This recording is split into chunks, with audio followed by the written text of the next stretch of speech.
S-E-P-H-C. The short for Daniel.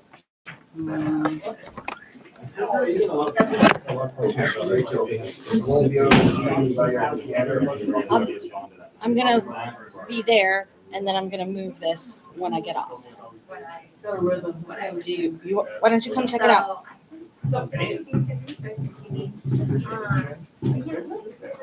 Yeah, they told me and Shea, he originally weekend and then I'll be ready.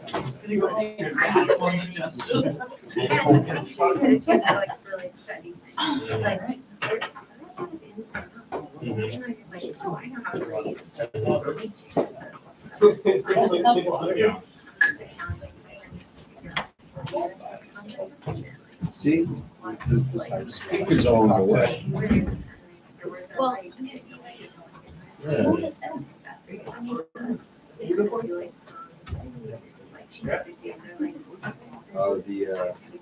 The stand there's in the way too. Oh, are we gonna use right here? Fairly easy. What's your name? So if you want to. the producer is doing things. It's what I call my boyfriend.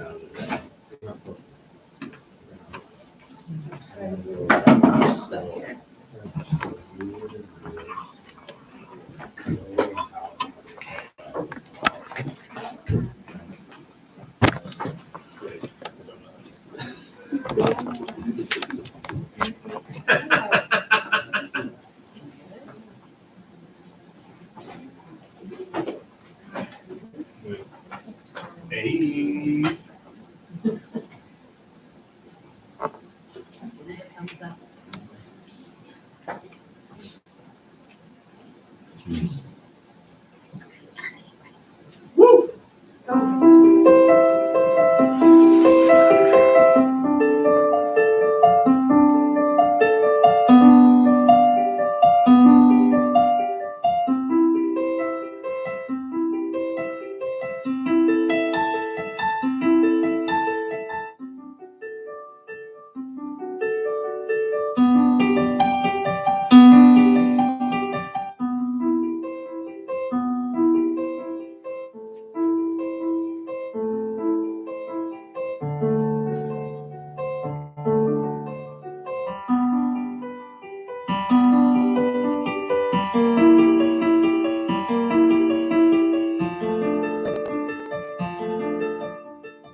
Hello, Practice Makes Comedy.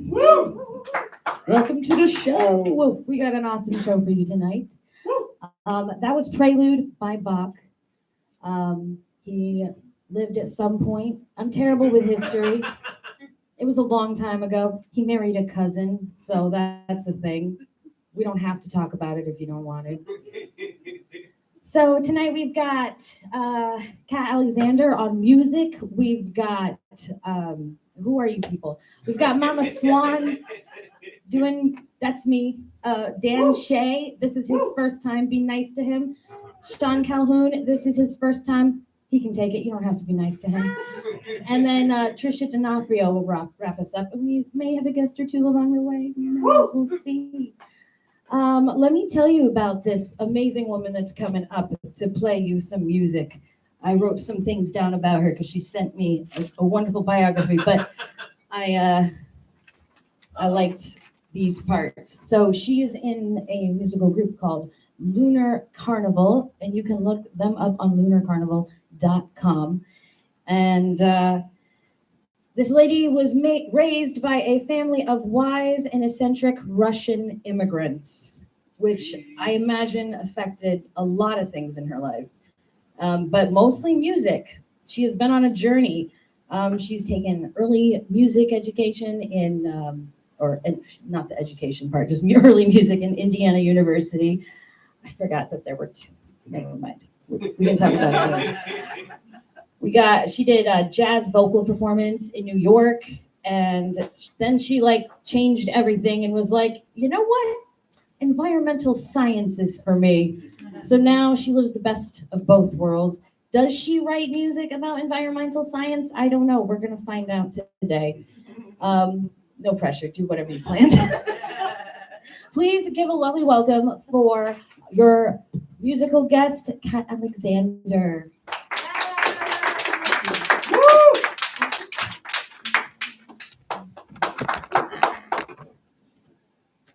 You didn't tell me I had to write a bunch of songs about hydrogeology just to come to this comedy showcase.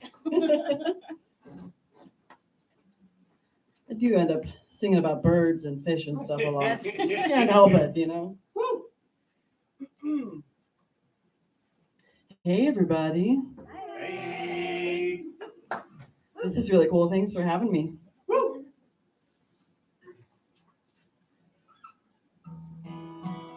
So you guys want to hear a song?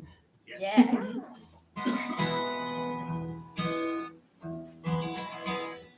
The plug is right behind you. This one? Yes. Is it going to do that thing where it's loud? Oh, thank you, Just Camp Music. So nice when it doesn't explode. Yeah.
Why do I feel so fine when you're with me even for a short time?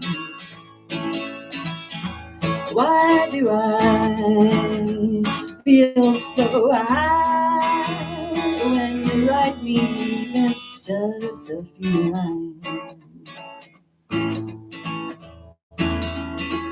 Oh, life can be unclear, oh, but when you are near me, I'm sure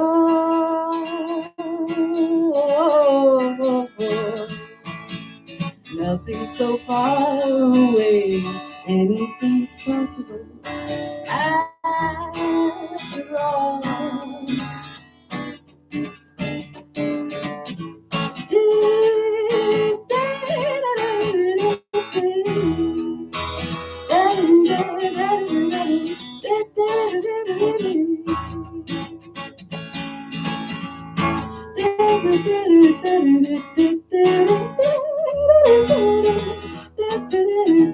Oh,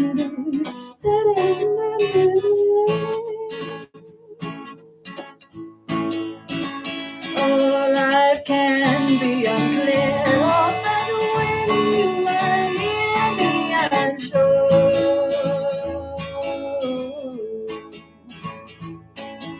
nothing's so far away, anything's possible after all. Why do I feel so fine when you're with me, even for a short time? Why do I feel so high when you write me even just a few lines?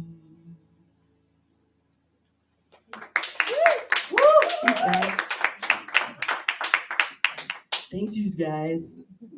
And for all you out there in the virtual sphere of existence.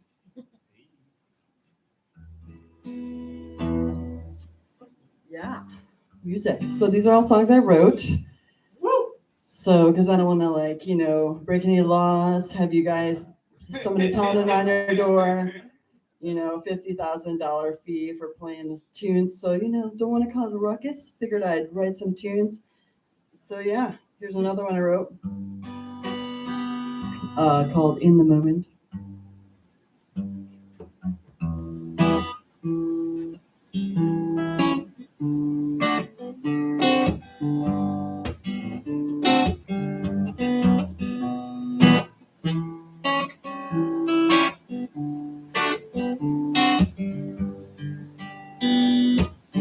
I've traveled the seas, riding waves of green.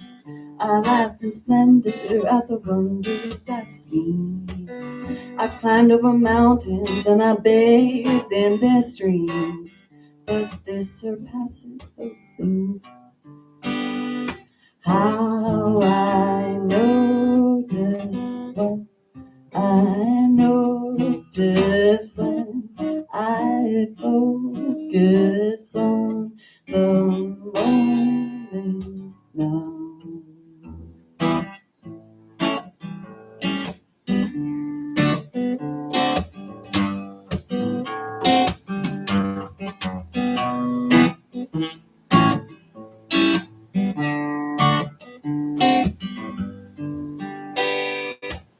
I've played a good game, some I've lost, some I've gained. I've loved with abandon, foolish, unrestrained.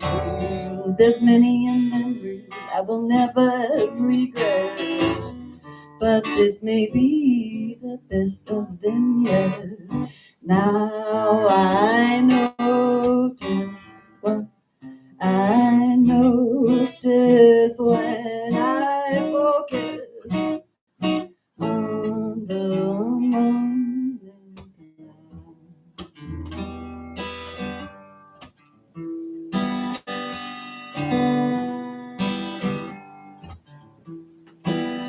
Run like the wind, ride like the breeze. Where you end is where I begin. My beautiful friend.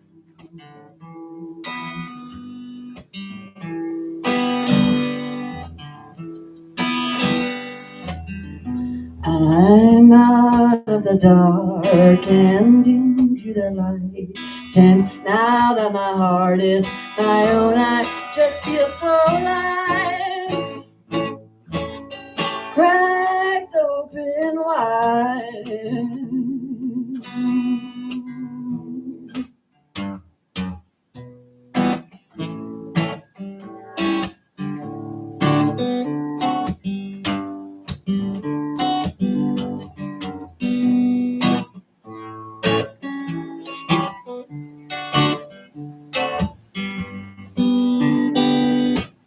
I've got a while to play out in style these foolish schemes, these beautiful dreams. There's many a memory I will never forget, but this may be the best of them yet.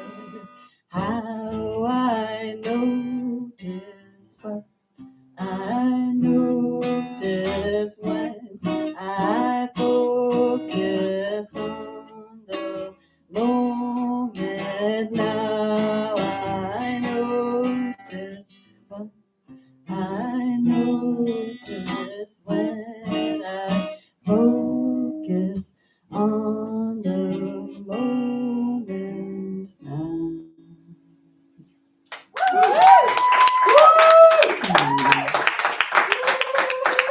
Thanks, guys. All right, I got one more tune for you.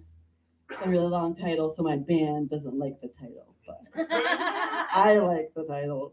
It's called Hard Times, Come Again, No More.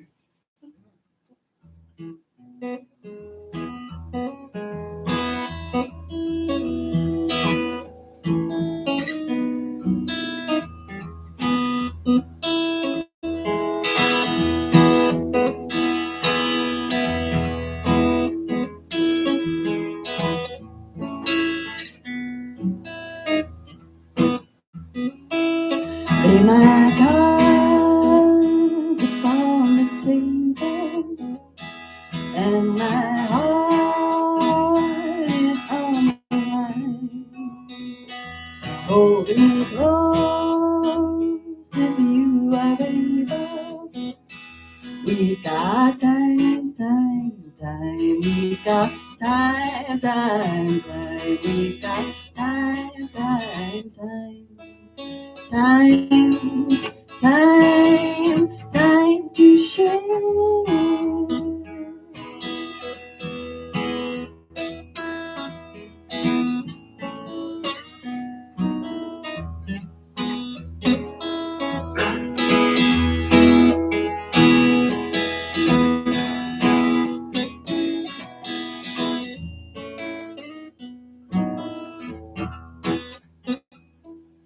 Well, I hold my cards close to my chest. I've been hurt too many times, but now it's time to put that pain to rest, and we can try. We can try. We can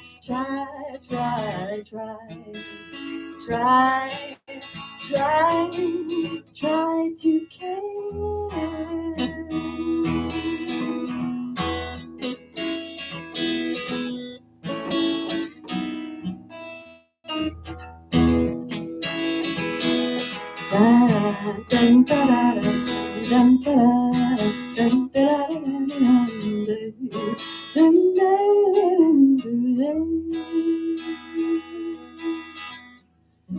I've been asleep in my own lonely dream, sadness pouring through the seams. But all that time while I've been planting seeds, something inside of me has changed.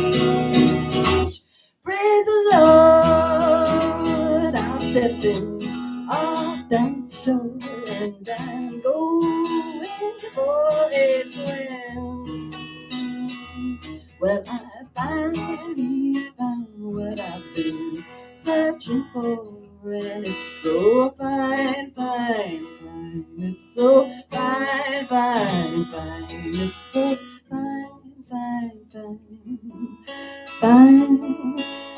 It's so fine,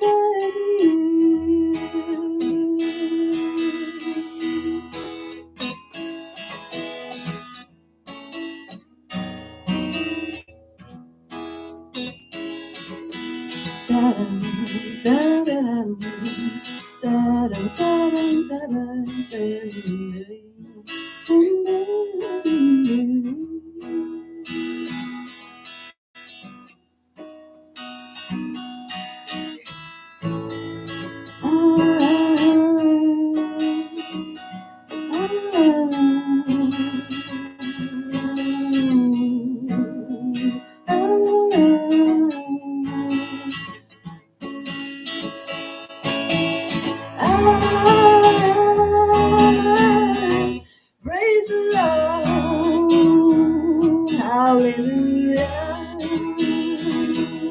Hard times, come again no more. Well, I finally found what I've been praying for, and we've got time. We can try, and it's so fine, so fine,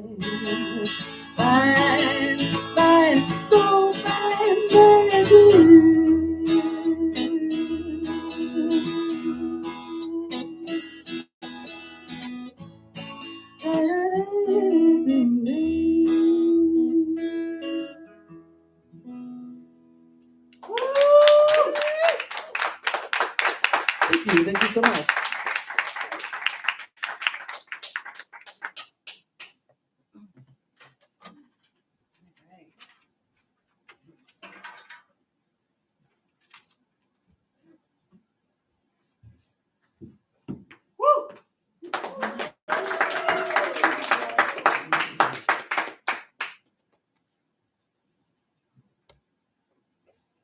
Give it up one more time for Kat.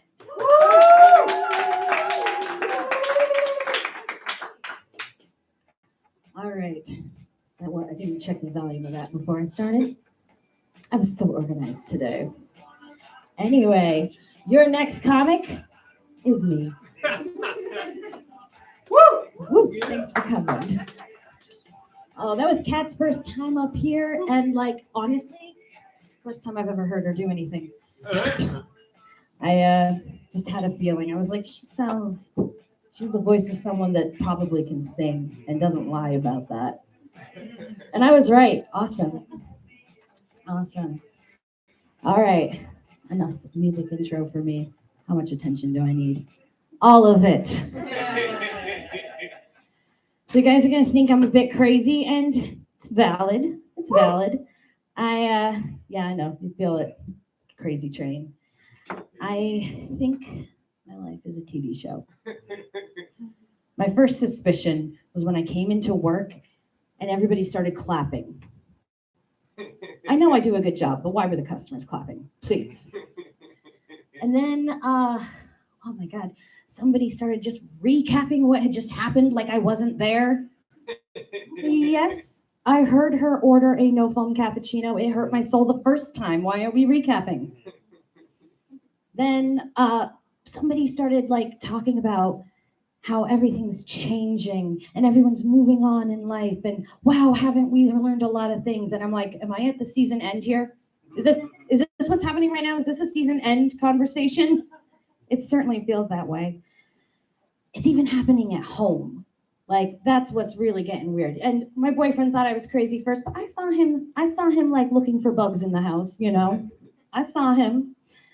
First, it was, I think we were on probably something low budget like PBS, because there was classical music everywhere. My son would just play classical music. He would draw Starry Nights. I have an entire wall of Starry Nights at my house. That is not a lie. And then we must have switched, because all of a sudden 20th Century Fox was showing up all over the place. So we must be on Fox now. It was showing up in Minecraft. It was showing up in Legos. The lights and everything. It was spray painted in my basement. It was too much when I opened the shower curtain one day, and there it is, the entire shower wall, 20th Century Fox. Honey, you did look for bugs, right? I'm gonna wait anyways. Forget that noise. And then now it's in my head. It's in my head. Did I stop drinking Coca-Cola, or did I lose sponsorship? Am I doing comedy, or am I breaking the fourth wall? I don't know. And you know what's funny though? I used to think I didn't have an imagination. My sister had the imagination. One day I caught her playing with an imaginary ball, and I stole it. Oh, you want to know how I stole it? It was easy. I was like, hey, I stole your ball. And she's like, no, you didn't. It's just imaginary. And I'm like, oh, yeah? The red one? She was like, oh, red was her favorite color. That wasn't hard. So the screams that were following made my dad come in and be like, what is going on here? And she's like, she stole my ball. And he's like, where is it? She's like, it's imaginary? Duh. And he's like, she stole your imaginary ball. You kids are going to have to give me a minute. I got to compose myself. Okay, now I got to be an adult. Rachel, because obviously my dad didn't call me Mama Swan. Rachel, give your sister back her imaginary ball. That man did it with a straight face. I was proud of him. Oh, but I didn't give it back. It's been here the whole time. If my sister's ever at a show, I always throw it at her. Maybe she's watching at home. Here you go. That joke was brought to you by Descant Art and Music Studio. So I've been trying to live my best life as a cat. It started with, I was just jealous of my cat, and I'm like, that's stupid. Why am I jealous of my cat? Just do whatever it is your cat does that makes you jealous. So I started like lying in the sun, testing gravity. Still works. You're welcome. I know you were wondering. Oh man, we're all screwed if gravity stops working. Then I would like whenever my boyfriend's reading a book or something, I just kind of fall on him and I'm like, hi, are you busy? If I see the bottom of my plate, I start complaining very loudly and protesting like, hey, I can see the bottom of my plate. Are we gonna starve? Is somebody gonna fix this? Why can I see, hello, what? And if somebody fixes it, I just walk away. I'll eat it later. One thing I do not envy my cat is that she does parkour. I'm not into that. I probably should be. That's probably one of those things that I'm like, all right, yeah, let's do parkour together. But no, she can do it herself.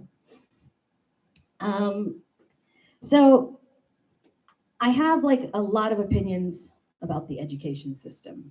And I mean, I have a lot of opinions anyway, let's just face it. But like, you know, the more I learn, the more I'm like, what the fuck?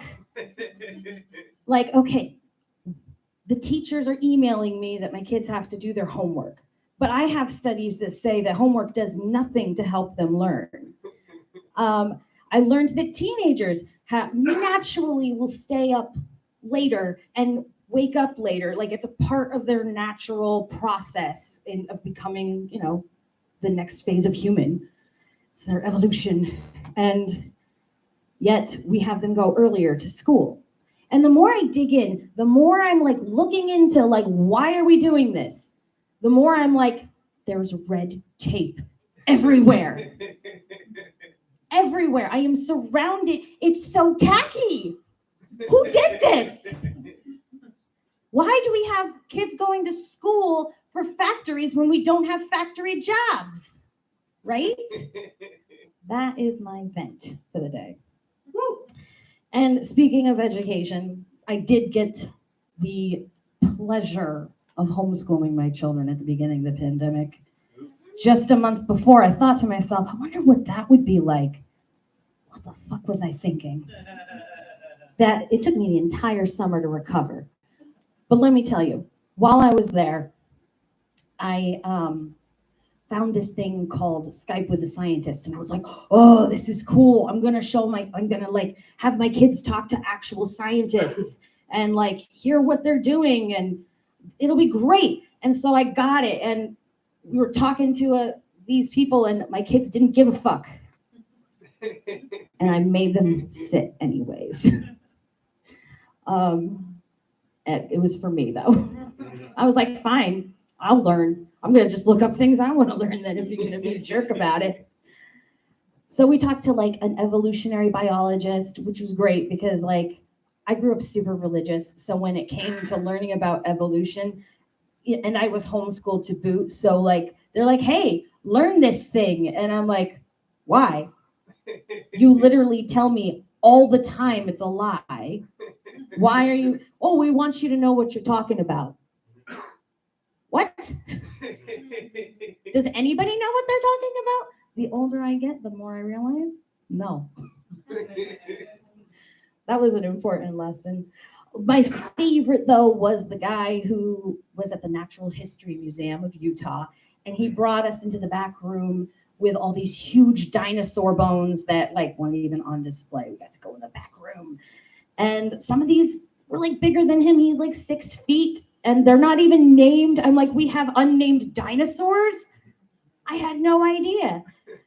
So I asked him, how do you tell the difference when you're in the field between a rock and a fossil? And he's like, oh, I love this question. You lick it. If it sticks to your tongue, you found a fossil. Ta-da! If it doesn't, you just licked a rock.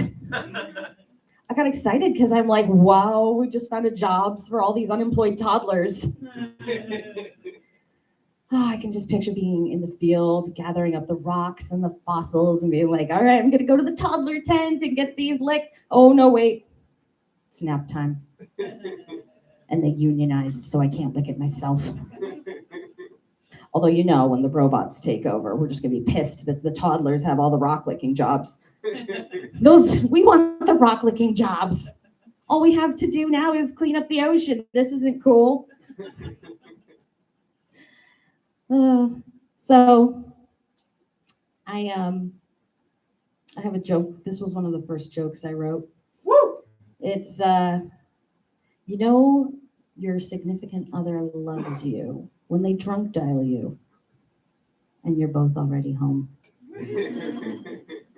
That is a joke about how I could have been an alcoholic. I'm gonna end with this tonight. So a neutron walks into a bar. The bartender is a proton. And he says, what can I get for you? The neutron's like, I'm going to take your finest glass of water. The proton is like, well, here you go then. And the neutron says, thank you so much. What do I owe you? The proton says, for you, no charge. The proton's the bartender. The neutron was like, thank you so much. Are you sure? The proton says, no, I'm positive. All right, I'm gonna put on a little bit of music for this next comic. And I'm gonna turn up the music so you all can hear it. If I hit play, there we go. We're just gonna sing everything.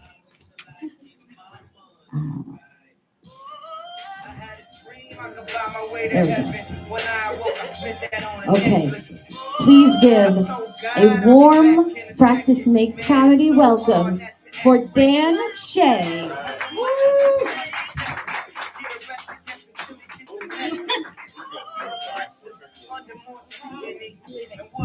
Hey, hello. Yeah, we're turning it up. Hey. I love coming up to Kanye because I resonate with his mental illness, you know? We're each other. I don't know. I got a feeling this is a Beck crowd. Yeah? All right. Thank you guys for having me to this place.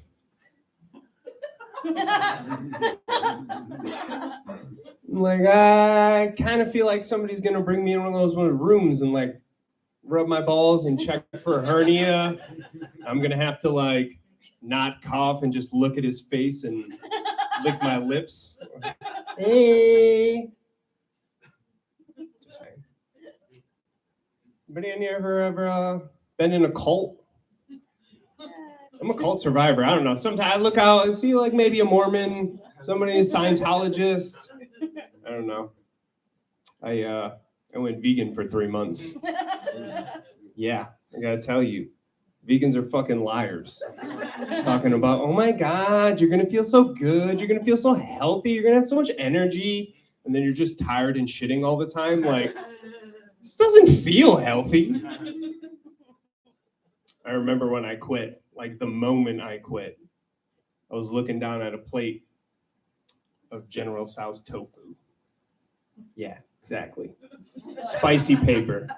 Just, ugh. I was like, yo, I can't do this anymore. I'm done. And ordered a fat plate of beef and broccoli. Yeah. And I ate that shit, and it felt like I was on cocaine. And I'm not talking about like, oh my God, Red Bull and vodka is like, no. I've done cocaine. And beef and broccoli after 3 months of just plants is almost exactly like cocaine. Just pure energy rushing through your veins. Like, I could beat the fuck out of that whole PF Chang's. Like, fuck them kids. Beat them up too.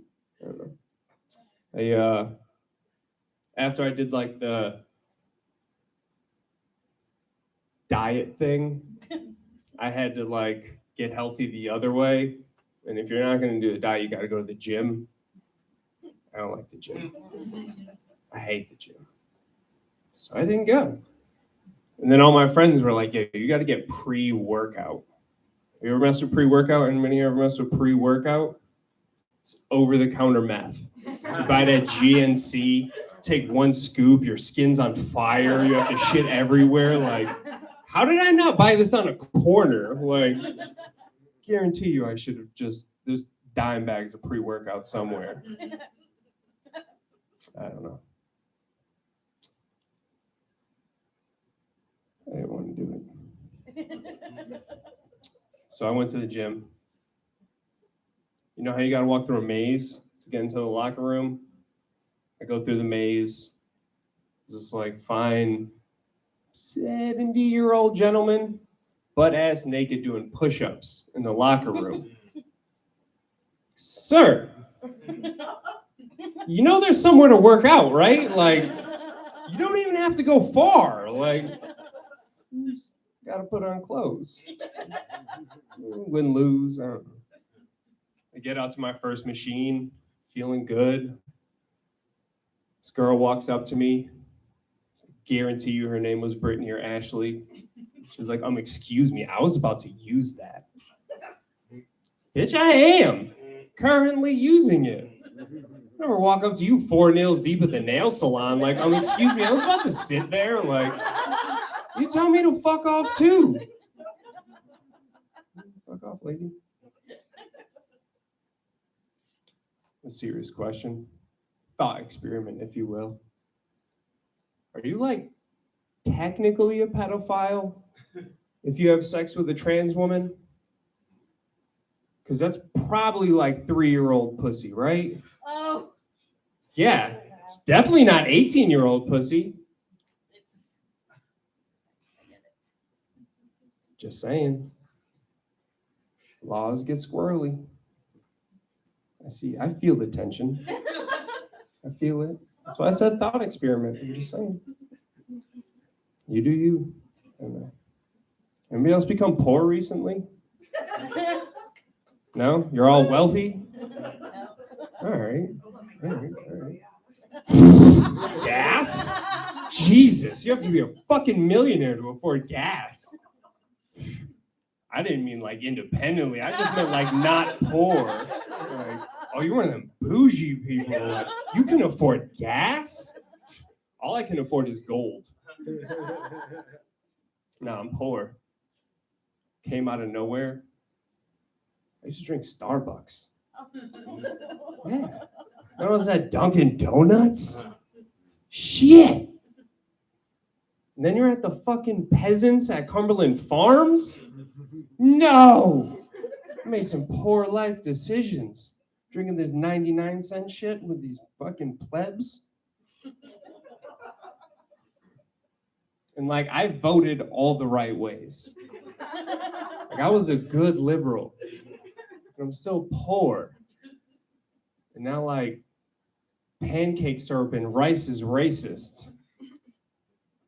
Can I just have some money? Anybody ever collect like Yu-Gi-Oh cards, Pokemon cards, baseball cards? Beanie Babies. I don't know. Something like you're gonna collect it. You're gonna be rich someday. Collect canceled food items. I got me a first edition in the box Uncle Ben's rice. Got it in a frame, hung it up on the wall. I was like, nah, they're gonna get you for technically hanging a black guy. Ain't catching me slipping. I'm not going down for no Uncle Ben's rice. Sometimes I order Taco Bell and I drive to Chipotle, crack the window just so I can smell the middle class for a second.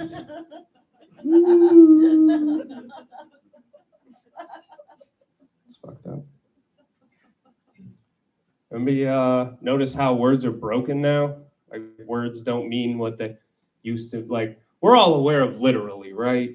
Like, oh my God, I'm literally dead. Like, well, fucking not. You'd be dead. So you're not literally dead. I can't figure out phobic now. Like when you were growing up, anybody out here? Sean, when you were growing up, like arachnophobia. What's arachnophobia mean to you? Fear of spiders. You're afraid of spiders. Phobia, I'm afraid of something. I don't want to have sex with one overweight woman, and now I'm fat phobic. I don't want to fuck any kids. I'm not kid phobic. I don't want to fuck either of them. All right. Y'all want to fuck kids. All right. I see this is a kid-friendly fucking crowd. All right. Y'all made your bed. You gotta sleep in it. I'm super scared of the word black now. I go to the zoo sometimes. I'm like, look at that beautiful polar bear. Look at that gorgeous grizzly bear. Look at that fine African American bear. I don't know. You ain't catching me fucking around. Yeah? Call somebody a black guy. See what happens. Doesn't end well. I didn't make these rules. Arab's the same way. Call somebody an Arab. It's not a big deal. Do the opposite of the N-word. Drop the hard A. Call him an Arab. Ooh. Fighting words. It's true. My dad was growing up. I had Italians. And then if you were racist, hard I, Italians. Yeah. Y'all is just free-loving, beautiful people who never heard any bad words in your life ever. It's a nice little bubble in this doctor's office. Brought you here to pop it. Trying? Y'all was like, little old me? No, I never had any bad thoughts. Never met anybody that had any bad thoughts, ever. I'm just this beautiful ray of sunshine that's never thought anything bad ever. Fine. I'll leave you with this. In the 1800s, we, as America, we had a goal. We wanted to unite the East and the West Coast by rail. But like, we didn't want to do it. So we like hired a bunch of Chinese people to do it. And then they did it. And then in 1882, you can Google this shit. It's a true story. 1882, they passed this thing called the Chinese Exclusion Act that said if you are Chinese in America, you need to get the fuck out. Not saying it's right, just saying it's true. And they had one cutout. If you were Chinese and you lived in America, but you owned a restaurant, you could stay. You like General Tso's chicken? Racism isn't all bad, right? Just not all. Like, you like beef and broccoli, sir? You might support white supremacy. I don't know. All right, I'm Dan Shea, everybody. Thank you guys for coming out. Give it up for Mama Swan. Give it up for this venue for having us. Appreciate you guys. Give it up for you people. Wait, hi, Mom. All right, I love you. Bye.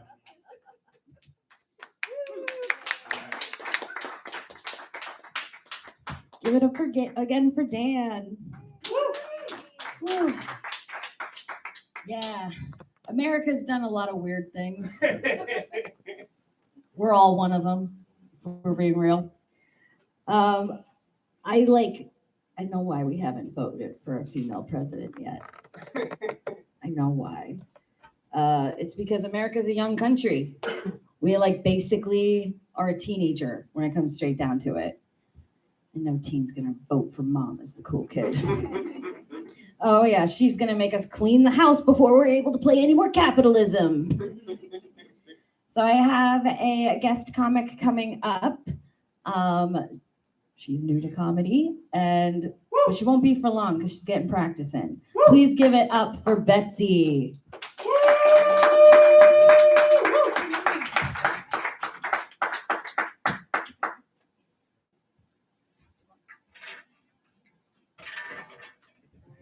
Thank you, Mama Swan. Give it up for Mama Swan, everybody. Thank you, everybody. Great. Kat, great. Dan, great. Everybody else, Mama Swan, again, great. It's a privilege to be up here. I'm humbled. So I want to talk about current events. There's a piece of breaking news that's made me question our timeline more than anything else, and that is something going on in the past month, and that is the fact that Robin Fenty, aka Rihanna, has become impregnated by Rakim Elliston, professionally known as A$AP Rocky. I can't get over this. Give it up for them. Give it up for them. Congratulations. Congratulations. Yes. So, yeah, this hit me harder than most things. There's a lot of weird shit going on these days. And this was something I texted friends that I hadn't talked to in a while about, exes. Pregnant Rihanna is everything I need right now. There's a video out there where she showed up late to a fashion show and a reporter yells, "You're late." Excuse me, did you just fucking heckle the mother of God? Oh, no. And this queen walks by. No shit. That's it. Fucking queen. Fucking queen. So I don't really like texting. It's when I call customer service, I like to talk on the phone. I feel like I get my point across better, I think. But now I've recently gone through a breakup, and now that I'm single and texting to mingle, it's chatbot time. So it's a great way to practice expressing your needs to a stranger through text. And I need that. I need that practice. So, my ex-boyfriend was great. We fought a lot, but there was a couple times a week, a 30 to 45 minute, depending on the prep time period, where we were not fighting. And that was when we were making a Blue Apron meal. We ran that kitchen like a well-oiled machine. Shout out to the people who have worked in the kitchen. I was the head chef on fry, on saute. He was sous chef. He did sauces. He did prep. And I ran the stove. So then we ate in silence. And so the funny thing about Blue Apron is, I don't know if anybody here has used a meal kit, but with Blue Apron, you're part of the coven? I'm HelloFresh. HelloFresh, them too. They're on some bullshit. It's so pretty good. I love HelloFresh. I I'm do. having a pretty good chef now. And okay, so get this. I thought I knew how to cook. And Blue Apron has me doing the craziest shit. Like these techniques so I called my dad, he's a chef. And I was like, "Dad, is this how you cook?" And he was like, "No. What kind of witchcraft are they having us do?" So now we're in the coven, right? You got HelloFresh too. So me and my ex, we were great little coven members. I had something else up here so some people say that sex is like pizza, right? Even when it's bad, it's good. Not always true. We won't go that way. But The thing about if sex is like pizza, then going to a bar and having sex with a stranger is like gas station pizza. Because usually you went for something else, but you're like, oh, well, I'm here. That looks good. It's a questionable choice if you went just for that. And sometimes it's your only choice. It's okay. But you're probably drunk if it happens. There's a risk of infectious disease. So you'll also probably regret it the next day. But it comes with a drink. So there's that.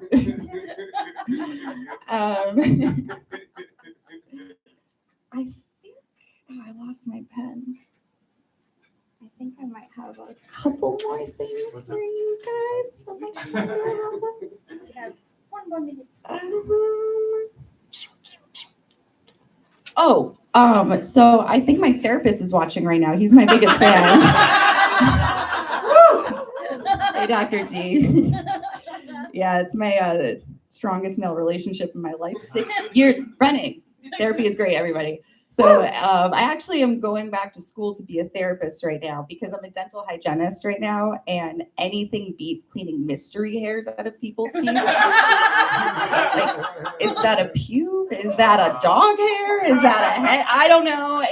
I don't know. I don't want to know. Yet I ask myself these questions because what else do you do when you're cleaning somebody's teeth? So I want to be a therapist because I've been doing therapy for a while, and I figured I get the vibe. I'm up for the challenge. So he doesn't know this yet, but I basically become his TA because I'm taking classes. And so I'm like part of the process now. We're like tackling problems together, but I still have to pay for it. It doesn't really work out very well, but so yeah, breakup's fine and everything because I have a therapist and I have a chiropractor, so I have somebody to listen to me and I have somebody to touch me. So I'm good. So I think that's all I can remember having for you guys. There's more, but I'll leave you with that. Thank you so much.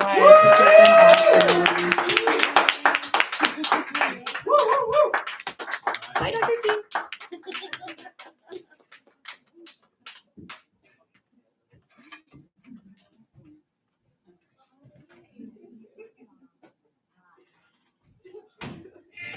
Wrong one, sorry. Wait, then mix them up. No, this is the right one. Right. Did I do the right one, Sean? Okay, cool. All right, coming to the stage. This guy has a podcast. It's called, I wrote it down, something about his girlfriend reading Dune, where he makes her, you're going to have to tell people what the title is, because I smoked too much weed. I had to cut back, but because I needed my kids to stop thinking I had pink eye. Coming to the stage, please give it up to the wonderful Sean Calhoun.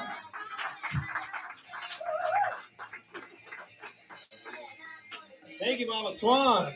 All right. Yeah, no, it was my girlfriend begrudgingly reads Dune. Grudgingly. I said to her, will you do a podcast with me? And she's like, yeah, I want to do a podcast. And I was like, all right, will you read Dune? And she was like, okay. And we read the whole thing, chapter by chapter, and she just got madder and madder the whole time. I was optimistic. I was like, because I mean, it's one of my favorite books. I legit love Dune, right? And I had illusions that maybe she would, grow to like Dune, like she wouldn't expect it, I thought maybe, there's like a feminist angle to it, because the Bene Gesserit or something. She was like, I like the Bene Gesserit. I like Lady Jessica. But all this other shit is boring as fuck. Can I curse? Yeah. Wasn't sure. I was okay. Okay, good. Because I really wanted to. Betsy, the dental hygiene thing. I didn't know people had. Now I want to know what. I want feedback from my dental hygienist now. Like, are they finding weird shit in there and then being polite about it? You know? Oh, they're like, you're fucking disgusting. Say anything. And I'm like, I gotta tell you about my day. And they're like, I understand everything you're saying. Okay. Yeah, I want to hear more about that.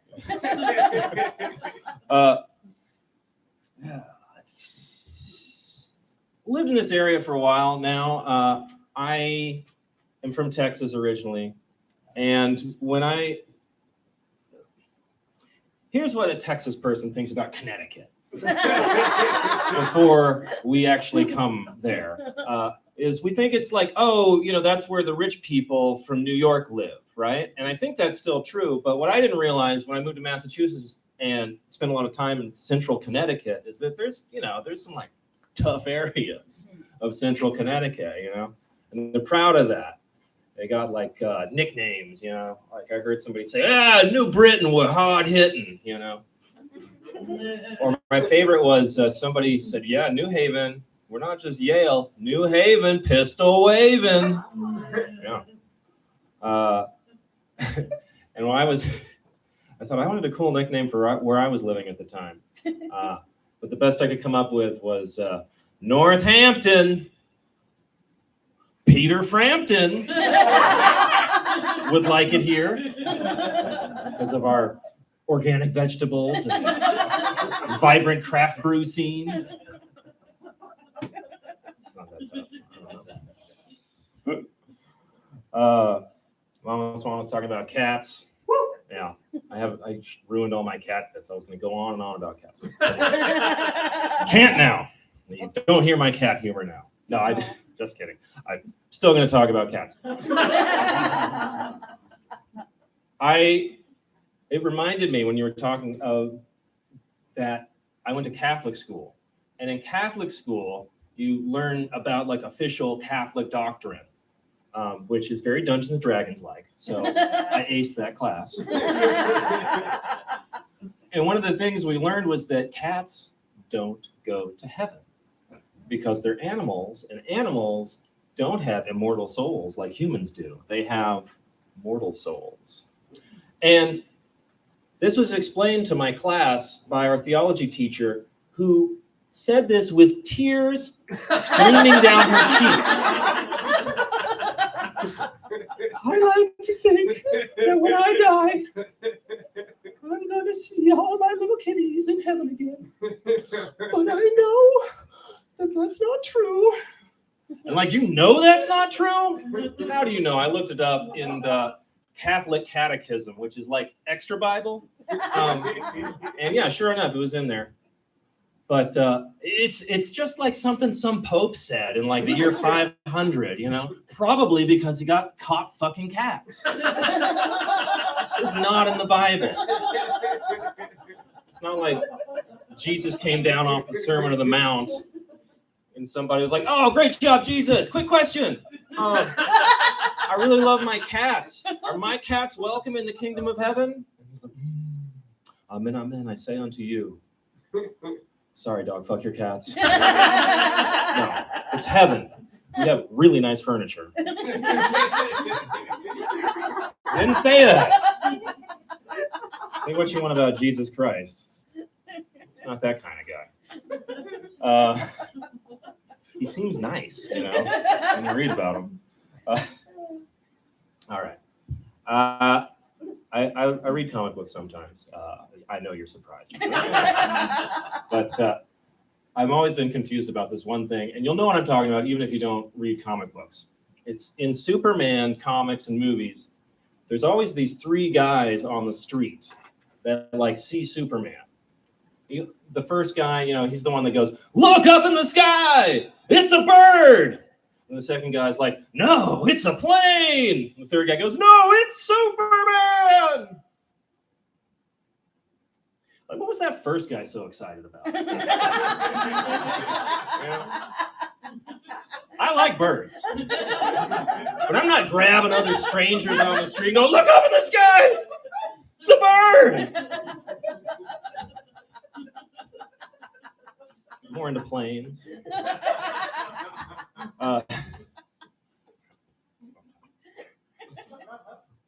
I do drugs sometimes. And yeah, I figured that you guys also.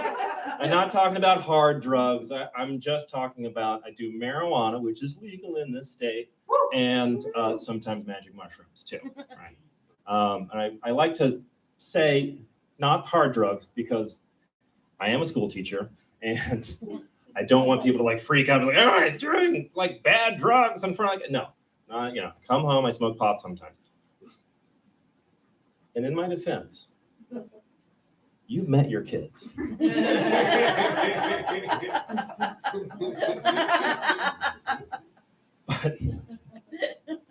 I did some really good mushrooms recently with my girlfriend, or with my fiance, I should say. And thank you. And she's pretty cool. And, it was intense. There was some screaming.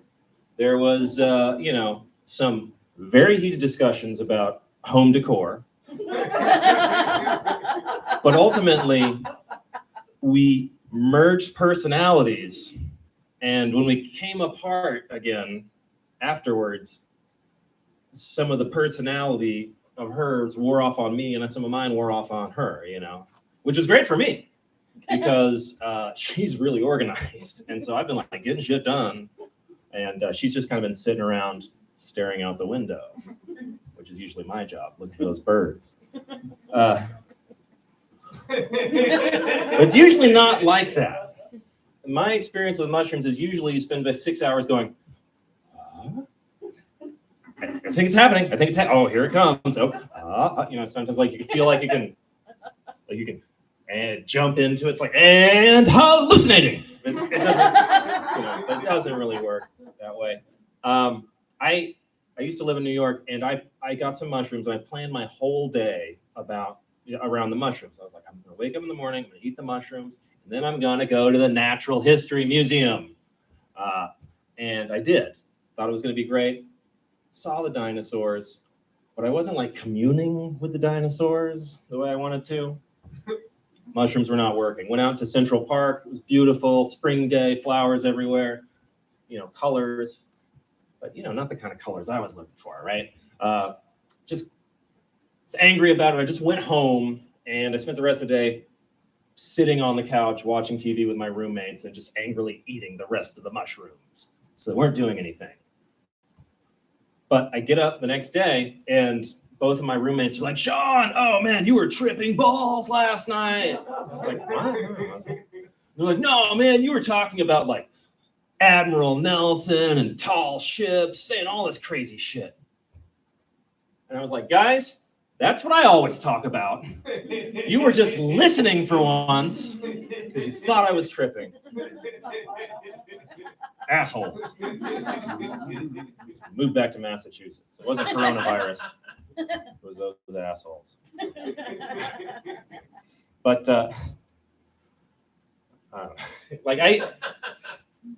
I do like being a school teacher. Number one, you get the summers off. Number two, they don't drug test you, which is great.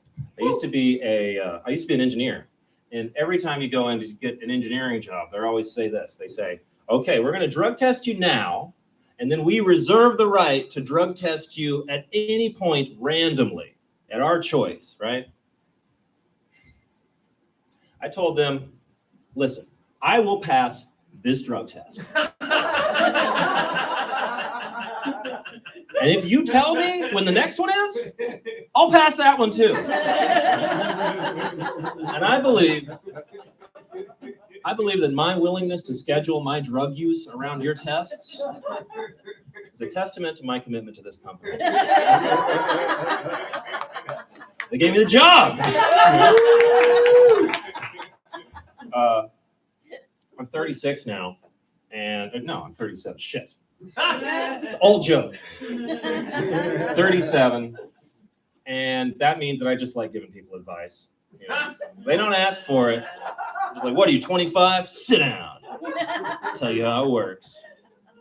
one of the main pieces of advice I give these days is I say, in a relationship, look for someone that looks at you and says, yeah, fine, whatever. Yeah, you'll do whatever. I can work with this. Whatever all this is doesn't drive me insane. That's fine. All right, let's go. Hop into bed. You know, because it sounds weird, but the alternative, you see, is you find somebody that looks at you and goes, he's got potential. And that potential is the difference between who they want you to be, you know, and who you are now. And you got to change some shit until you're worthy for them, you know? And the shit they want you to change is not going to be easy to change, right? I mean, if it was easy, you would have changed it by now, right? I was in a relationship like that for like 14 years. She had OCD, right? And I had ADHD, still do. And those things don't mix very well, right? She'd always be getting mad at me, and she'd basically say, Sean, why can't you just care about every single thing in our lives and just look at it meticulously? And I was like, I don't think I can do that. Why don't you try it my way? Stop giving a shit about anything. Just lay on the floor in a pile of dirty clothes. It's great. You have so much more time to look at birds. But my new girlfriend, or my new fiance, I don't know, she gets mad when I call her my girlfriend now. That's why we're like married, and I bought her a ring and stuff. We were not married. What am I fucking talking about? Oh boy. My fiance. When we first met, she was polyamorous. And I know I don't got to explain that, you know, around here, but just in case, that means that she was having multiple serious romantic relationships at the same time that she was having one with me, right? And I've never been on like the cutting edge of dating technology, but you know, it's had some surprising effects. Let me say that. Like, we got in a fight, and she, of course, went crying to one of her other boyfriends. But that guy stood up for me, told her what a great guy I was, and that she was lucky to have me. Yeah. I love this guy. He might be the one for her. I mean, objectively speaking, or for me. I don't know. But then they got in a fight. And I did not stand up for him. I was like, oh, baby, that's weird that he said that. I think he's trying to gaslight you, babe. I mean, he's polyamorous. I'm not, all right? He can afford to be magnanimous. For me, this is a zero-sum game of romantic competition. And I won. Because I play dirty. For real, though, like, I'm not that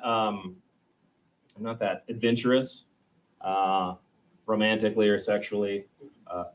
For instance, I took the BSDM test online. You know, it's like a multiple choice you can take, and mine came out as 40% voyeur, which I think because I said, you know, I look at porn sometimes, and to them that's like looking in the window, you know. But then I was 60% vanilla. Like, yep, all right, babe, let's go. Regular. I don't know why it always comes out as Obama, but when I do that impression of, because I think he's probably sexually adventurous. What do you want to try this week?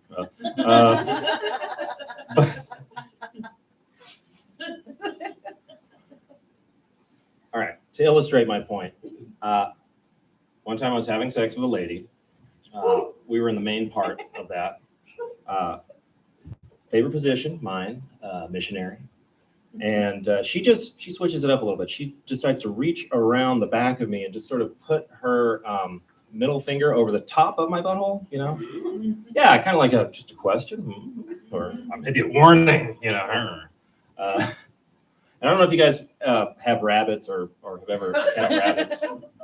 They have this interesting physiological response that if you flip them over and you rub them on the tummy, a rabbit will just freeze.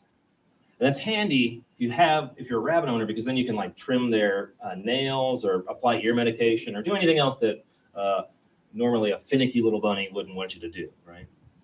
It turns out I have a similar interesting physiological response. And so if you place your finger over the top of my butthole, I froze. Let me just say I froze for about 30 seconds. All I could get out was, I don't think I like that. Told that story to a fellow comedian, and he listened very politely. And when I was done, he said, dude, how old are you? I was like 32 at the time. I was like, I'm 32. I said, yeah, 32 years old. Let a girl stick a finger up your butt. Who cares? You might learn something about yourself. How horrible would that be? You know what you ought to do? You ought to go home tonight, stick your finger up your own butt. So I did. New flavor. Think I'm gonna stick with vanilla. All right, that's it for me, guys. I'm Sean Calhoun. Thank you very much. Mama Swan, everybody.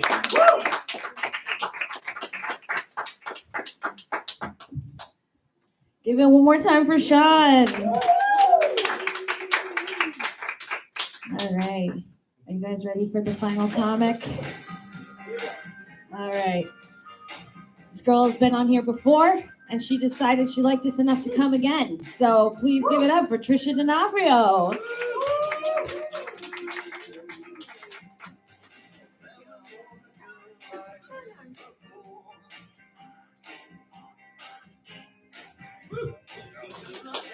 Hey guys. Ooh. Causing a ruckus already. Hi everyone. If you don't know me, my name is Tricia. How are you guys this evening? You guys have been fun. Okay, so let me describe myself a little bit to you. I am a big time perfectionist, which means that, my expectations of myself are pretty high.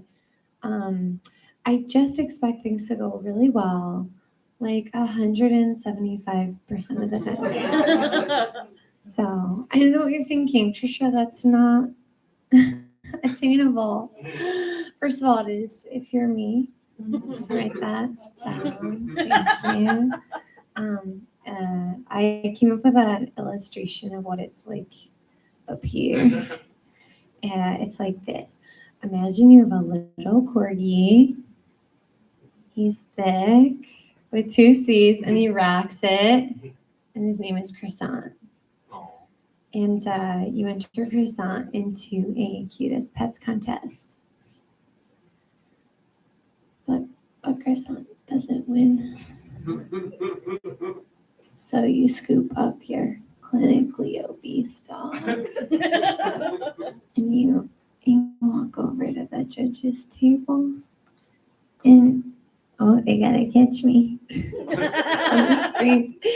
And you say, you didn't like my dog?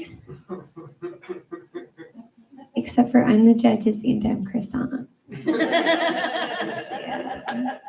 Thank you. You know what they say? If at first you don't succeed, you should probably just give up. What are the odds of you getting better? Stop immediately. I am 29 years old, and I have standards for what I consider to be a good restaurant. You ready for them? Will you give me free bread or not? And if you want me in your establishment, you got to be giving me that bread. And when I say bread, I don't mean like a small loaf for the table. I like to be plied with it. Romanced, if you will. I want it before we order, after we order, during the meal. I want when we're paying the bill. I want a few loaves to stick in my bag. Are you kidding me? My fiance, I recently got engaged. Thank you. But my fiance is not really on the same page as me on the bread thing. So we'll go to my favorite free bread destination, the Outback Steakhouse. Pew pew pew. Guys, I'm trying to get sponsored by Outback, so if you know anyone, let them know. Hashtag Outback Steakhouse.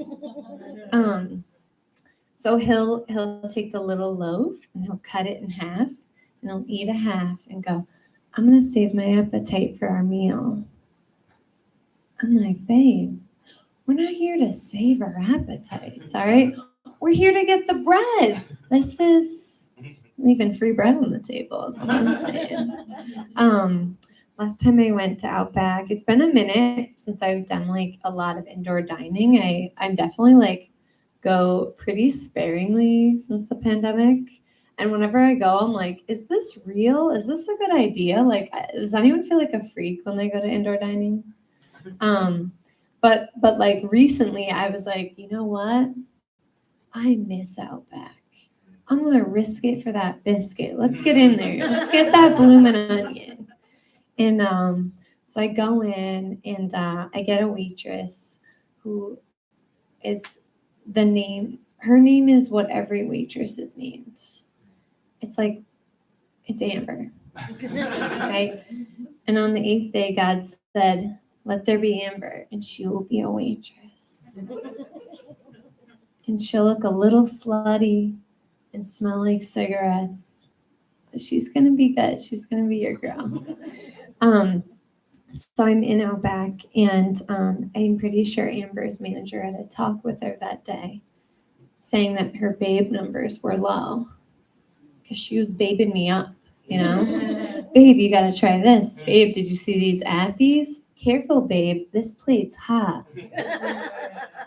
But the only thing is, she put it down in front of me with her bare hand, which means that she assessed me and was like, she can't handle this. So I did what any woman would do. I touched that scalding hot plate and I got a 2nd-degree burn. But I think I showed Amber what's what. I always like waitresses. I feel like they're always like super nice, but it's funny because when they're with you, they treat you like you're so important. They're like, hey, you need anything? How's it going? And then they'll like go to another table and you're like, hey, like we kind of need ketchup. And she's like, I'm with another table, sir. Like the tone changes. You're like, okay, I thought we had something.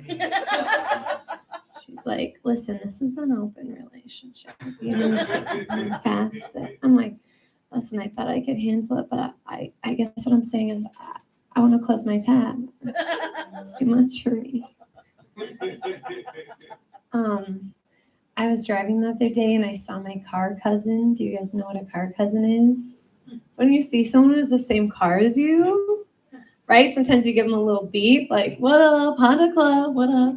Like, Prius, like you'd be like, oh yeah, you can go ahead. This is a Prius moment, And I started thinking about my car cousin. Like I saw her and she looked like a little like me, but like her life looked a little more together. And her hair was pulled back in a bun and she didn't look like a samurai. Like she looked hot with a bun. I'm like, how are you doing this?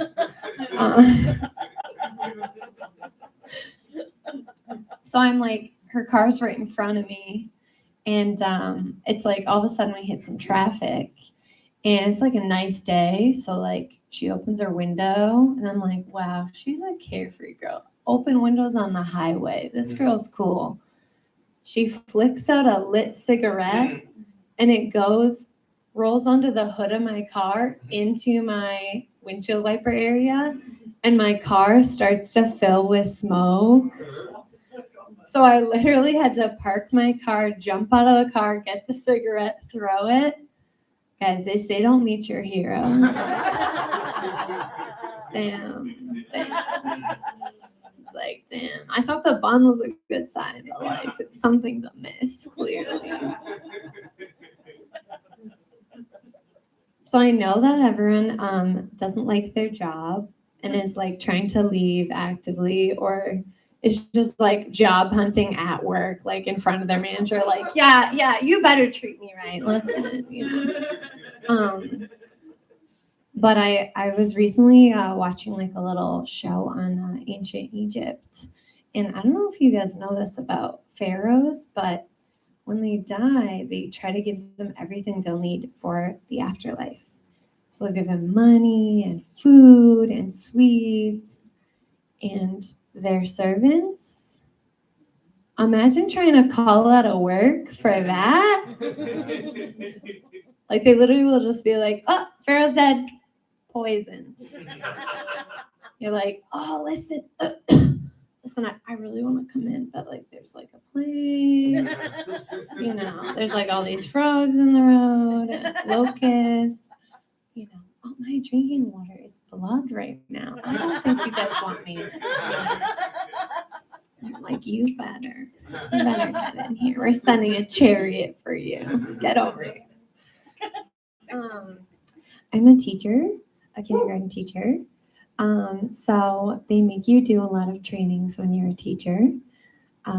There's like a first aid training and a CPR training and an EpiPen training and like a please for the love of God don't touch the kids training, like all the trainings. So I went to an EpiPen training, and here's the whole training. You ready? It takes exactly 1 second. Pop off the cap and swing like you mean it. It's the whole thing. But here's the thing. Actually, I'll be signing all your certificates after the show. Yeah, you guys are certified now. You ready? And it's cool to have this training, and like I'm like, yeah, I can save a kid's life. But I've never had to use this training. But when it comes time to actually use it, I don't know if I could just like stab a kid cold, So here's what I'm thinking, because like I need to get myself ready for that moment. Here's what I'm thinking. You pop the cap, put a little on my tongue, get my adrenaline up and at them, and then I'm ready to stab a kid, right? And save their life, a hero. But that's just a lot to expect, I'm like, can I get a warm up? How am I gonna? I have a kink. I'm not usually a sex comedian, but I have a kink that I would like to share. You ready? It's called the pedestrian power move, and what you do is you go to a crosswalk and you press the button, and then you jaywalk anyway. And then you wait on the other side and just watch all the cars just sadly like stuck waiting for no one to pass. Pedestrians have the right of way, which means I'm going to walk right away. Okay, immediately. I also am trying this new thing to like better myself. Who here is working on bettering themselves? Yes, and they say sometimes you need to try some stuff that's a little out of the box. You ready for this one?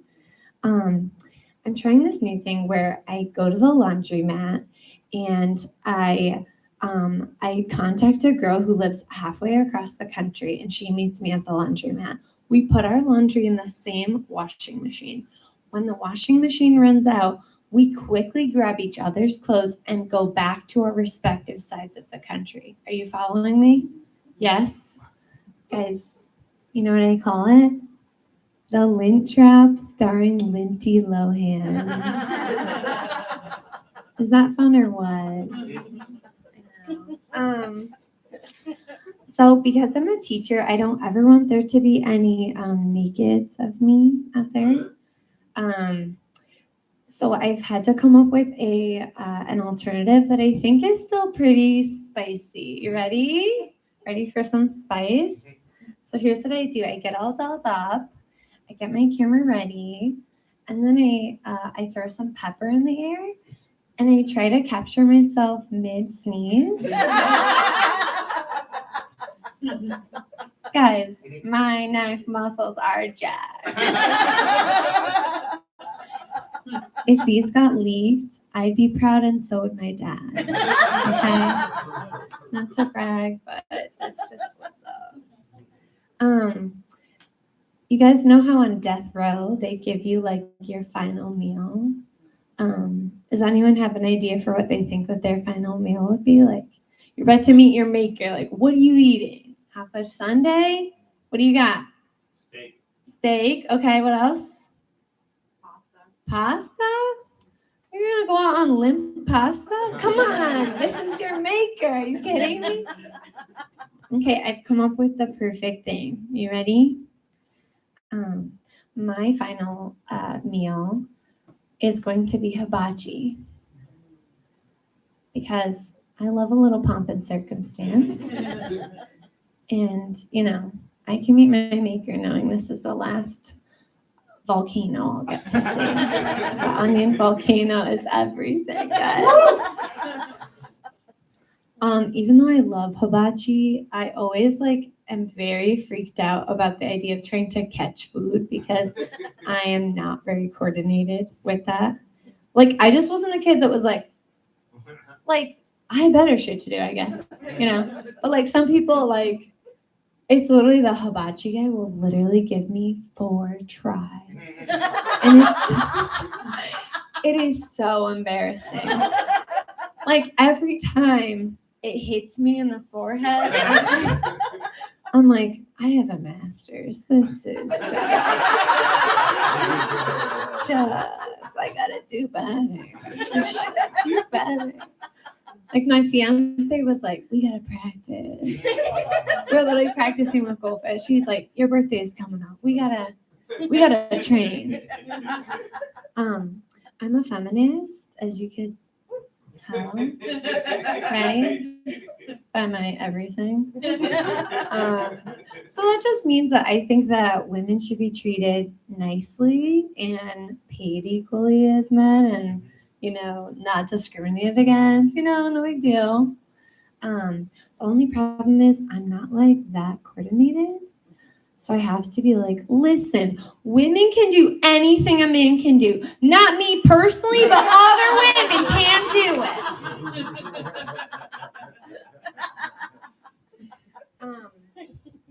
So I am half Irish and half Italian.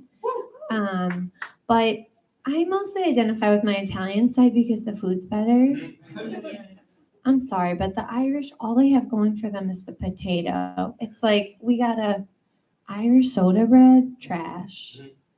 We need to work. I'm listen, I know we didn't have a lot, but let's do a little better. So you never hear someone going we're having Irish tonight. Never. We know where we fall in the packing order of food. It's Italian's up there, So what that means for me is I can put away an alarming amount of farfalle pasta. And it also means that my dad will never let me use the lawnmower. Because sexism. When I was young, and I have a sister and a brother, and our chores, my sister and I were in charge of the dishwasher, which sucks because the dishwasher is an everyday activity. You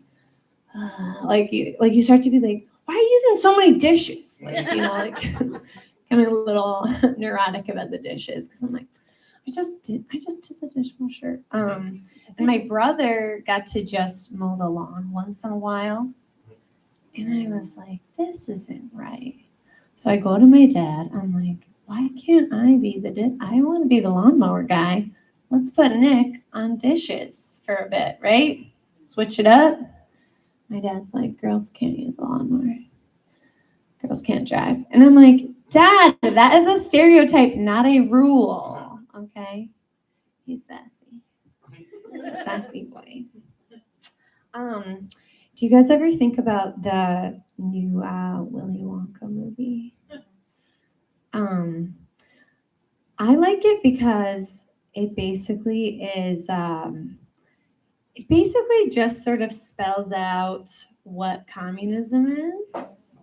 Like it's like, okay, some of you, you're gonna pour sugar in the chocolate river. That is you, right? Labor. Then we've got the artist class. They're like, you know, we really need some songs about kids being stuck in a tube. Listen, it's a niche market, but we need it. And finally, we've got the science class. They're going to be doing human shrinkage. So we got boom, boom, boom, right? I actually found out some hot goss. You guys want some goss? You ready? It's hot. I like to find out like behind the scenes cool stuff about movies.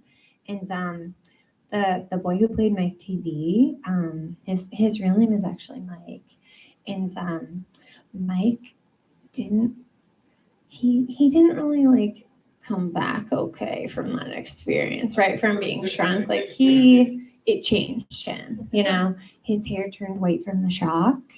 He got really close with his mom, started calling her mother, and he started begging to go back in the TV. Desperate to get back in there. And guys, you know what he did? He became our former vice president. Yeah, that's why he's so strange. Michael Pencil. Something's awry, you know what I mean? Something's very awry. I like to look and see what people Google sometimes. You know how like you'll start typing and it will kind of fill it in. One of the things that Google provided for me is someone wrote, "Is sperm good for babies?" And I'm like, you know, it's good for making babies, but I don't think they like it. I don't think they're going to be into it. I don't think so. Mama Swan, how much time do I have? We have another minute. Thank you. Okay. All right, I'll leave you guys with one more dumb joke. You ready? I always end with a very stupid joke. You ready for my stupidest joke I ever wrote? Okay, here it is. Do you guys know who Stone Cold Steve Austin is? Yes, he's like a cool fighter guy, as far as I understand. He fights things. But I think we can all agree on one thing. He has a very cool name. Like his mom was like, "This could be a cool kid. Steve Austin. Like, that's cool, you know?" And I think she had a knack for naming kids because he has a brother and he's an amazing Food Network level baker. His name, Stone Cold Stove Austin. You guys have been so fun. I'm Tricia D'Onofrio. Bye.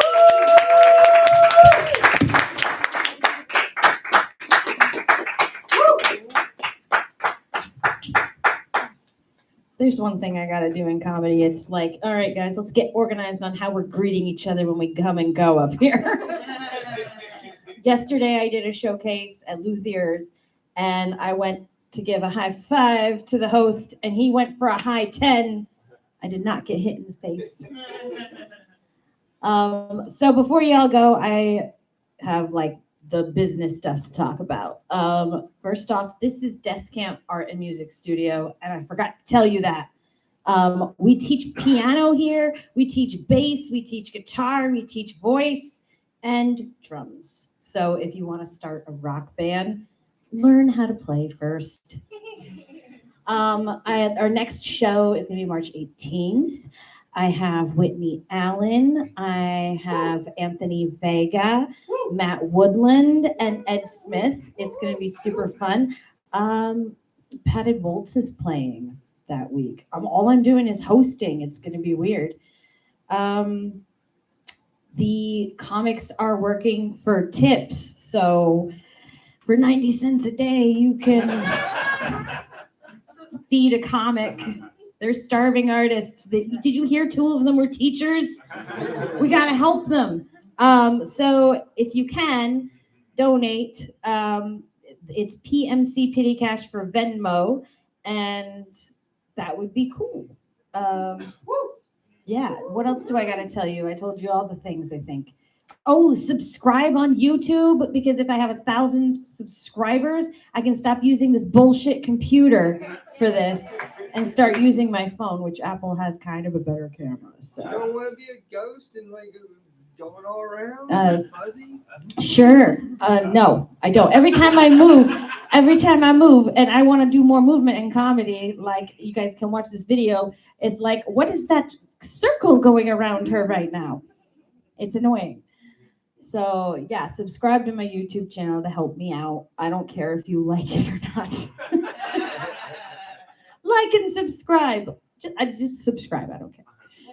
We'll get to the rest later at some point if we want to. And I'm also, if you want to see future shows, I'm on Facebook. There's a group called Practice Makes Comedy. I'm on Instagram. It's Mama Swan, and Twitter, Mama Swan 123. So I'm always posting the next shows. You'll know when they're coming.